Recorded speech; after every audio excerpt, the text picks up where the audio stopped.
आता हल्ली काय झालंय काही कळायला मार्ग नाही. उत्तर भारतातून काही लोक येत आहेत, ते महाराष्ट्राच्या इतिहासावर बोलत आहेत. कोणीतरी सेलिब्रिटी उठतो आहे, तो इतिहासावर भाष्य करतो. कोणी नटनटी उठते, इतिहासावर भाष्य करतात. राजकारणी लोक इतिहासावर कायम मुक्ताबळ आपले उधळत असतात. इतिहास अभिमानाचा विषय आहे. इतिहास समजून घेणं सोपं असेल, पण इतिहासात संशोधन करणं, इतिहास तर्काच्या कसोटीत टिकवणं आणि इतिहास सांगणं, काही गोष्टीचे पुरावे देणं, ही तितकीशी सोपी गोष्ट नसते. त्यासाठी फार व्यासंग लागतं.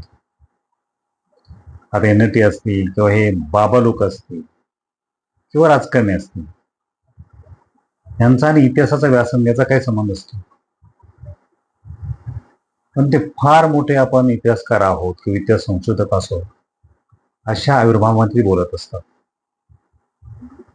आता ते बागेश्वर बाबा महाराष्ट्रामध्ये नागपूरला आहे. ज्योतिष्य पाहणारा माणूस, दरबार भरवतो.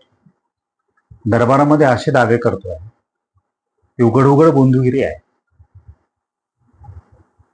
अशा पद्धतीचे कुठल्याही वैज्ञानिक दृष्टिकोन नसलेले दावे करणं आणि लोकांना भुलवणं, लोकांना फसवणं, लोकांच्या श्रद्धेचा गैरफायदा घेणं हे सर्रास करतोय. आता त्यानं आध्यात्मिक असेल किंवा त्याच्या ज्योतिषीवर त्यांनी बोलला असता तर आपण समजू शकलो असतो.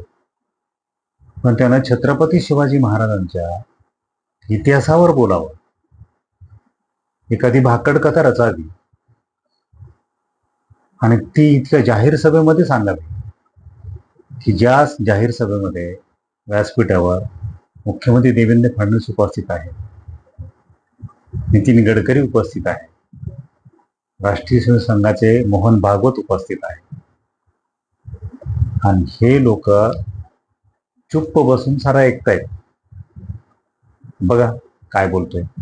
छत्रपति वीर शिवाजी महाराज जब बहुत थक गए युद्ध करते करते, उनको लगा कि हम थक गए, तो एक दिन स्वामी समर्थ रामदास जी के पास गए और उन्होंने अपना मुकुट उतारा और कहा कि हमने बहुत लड़ाइयाँ लड़ ली, बहुत युद्ध कर लिया, अब कृपा करो कि अब हमें बहुत लड़ना नहीं, अब एक बड़ी दया करो, ये मुकुट संभालो आप, ये राजपाट आप संभालो, आपकी आज्ञा से ही हम चले, अब हमसे चला नहीं जा रहा, अब हमसे युद्ध लड़ा नहीं जा रहा, हम बहुत थक गए, अब हम विश्राम चाहते हैं, अब हम आराम चाहते हैं, अब हम कुछ दिन कुछ करना नहीं चाहते. आता हा जो बागेश्वर बाबा आहे, हा दरबार भरवतोय. तो ज्योतिषी सांगण्याचा दावा करतो. नंतर हनुमानजी मना प्रसन्न असल्याचा त्याचा दावा आहे. असे दावा करीत असलेल्या भोंदू बाबासोबत देवेंद्र फडणवीस असतील, नितीन गडकरी असतील किंवा मोहन भागवत असतील, व्यासपीठावर बसतायत आणि त्याला कोणीच काही करत नाही. आणि देवेंद्र फडणवीस जेव्हा हा विषय विचारला जातो तेव्हा त्यांचं स्पष्टीकरण तर फार अफलातूनच आहे. इतिहासामध्ये अशा प्रकारचा कुठलाच दाखला आपल्याला पाहायला मिळत नाही. मुळात आपल्याला माहिती आहे की जे काही महापुरुष असतात त्या महापुरुषांबद्दल अनेक लोककथा तयार होतात. वेगवेगळ्या राज्यांमध्ये वेगवेगळ्या प्रकारच्या लोककथा असतात. आपल्याला माहिती आहे रामायण आणि महाभारताच्या संदर्भात अनेक लोककथा आहेत. त्या सगळ्याच इतिहासावर किंवा त्या ठिकाणी परिस्थितीवर अवलंबून अशा पद्धतीच्या त्या ठिकाणी तयार होत असतात किंवा झालेल्या आहेत.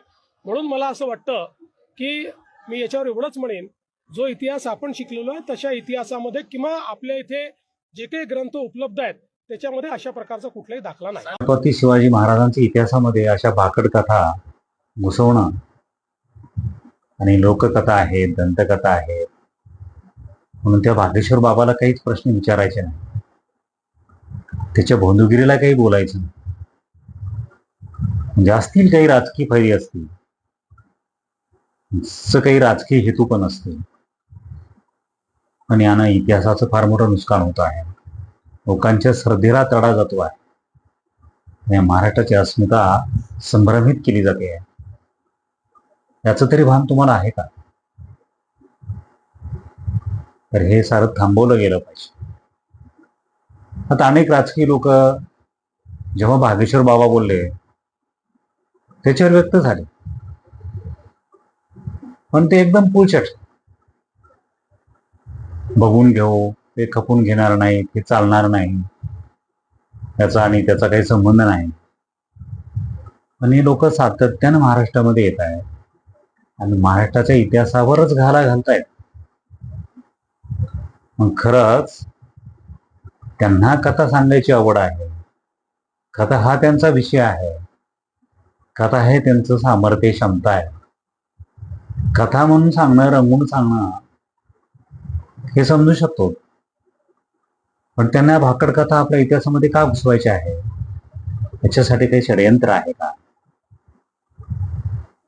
याच्यातनं त्यांना काही समाजामध्ये वेगळ्या प्रतीचा दृष्टिकोन रुजवायचा आहे का नाही, असा संशय मात्र येतो आहे. जेव्हा सेलिब्रिटी असतील, नटनटे असतील, किंवा हे बाबा लोक असतील किंवा राजकारणी असतील, हे सातत्यानं आपल्या इतिहासावर कुठल्या न कुठल्या प्रकारचा घाला घालतायत आणि आपला इतिहास संभ्रमित करतायत. त्याच्यामध्ये नक्कीच राजकीय हेतू असतील, स्वतःशी दाट संशय येत आहेत. कारण भागेश्वर बाबा जी काही भाकड कथा सांगितली आणि त्या व्यासपीठावर असलेली लोक ज्या पद्धतीने नंतर कुठेच व्यक्त झाले नाही, त्यांना दातखिळी गोष्टीसारखं ते गप्पा आहे, याचा अर्थ हे कुठंतरी राजकीय षडयंत्र आहे असं म्हणायला जाग आहे. नेमकं तुम्हाला काय वाटतं? कमेंट करून मला नक्की कळवा. व्हिडिओ जर आवड असेल तर लाईक करा, शेअर करा. जर माझं चॅनल सबस्क्राईब केला नसेल तर जरूर सबस्क्राईब करा. धन्यवाद.